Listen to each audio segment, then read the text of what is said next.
What happens after a baby is born via surrogacy in Ontario? I'm Lisa Feldstein, a surrogacy lawyer in Canada, and I want to break down the steps that happen after the baby is born. And I'm not talking about what happens in the hospital. Yes, the intended parents are the parents that take care of their baby, they go home with the baby, but I'm a lawyer, so we'll be talking about the legal process. What happens? Step one is known as the consent or the declaration. A few years ago, our law in Ontario changed. We used to have to trek off to court for every surrogacy birth, get a court order, and then send that to the government to get a birth certificate. But no more. There is now simple paperwork. Typically, a lawyer will draft it to make sure it's done right, but it is quite simple.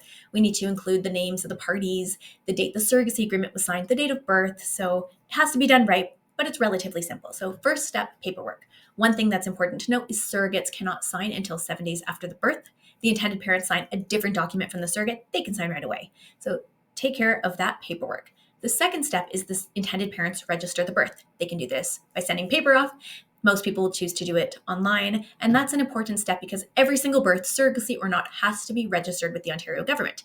If you forget to do that, you won't get your birth certificate. So eventually people will figure out they need to fill out that birth registration. Most of the time, hospitals will give people paperwork, so it's on their radar and they are guided into what to do next. And if you're going through the surrogacy process, certainly it would be your lawyer, as intended parents, your lawyer sharing that with you, that you need to go ahead and register the birth online. So step one, consent or declaration form, paperwork. Step two, register the birth. And then the final step is sending it off to the government. Typically, the lawyer for the intended parents will take care of this. And there's little things we do to help make sure it goes smoothly. Like we want to include the registration number from filing and all of those things to help make sure it goes to the right place and has the right documents. So generally, it will be the lawyer that takes care of sending that paperwork off to the government.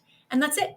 You sit back and you wait for a birth certificate to show up in the mail. According to the Ontario government website, that's usually about 6 to 8 weeks, although I typically find it's a lot faster than that. If it's summertime or vacation time, it might be a little slower, but usually it's not the full 6 to 8 weeks.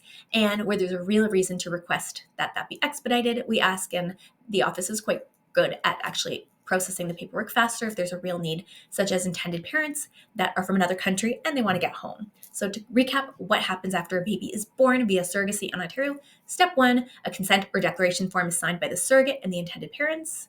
Step two, the birth is registered online. And step three, all the right paperwork has to be sent off to the government so that they can issue a birth certificate, which will be sent directly to the intended parents.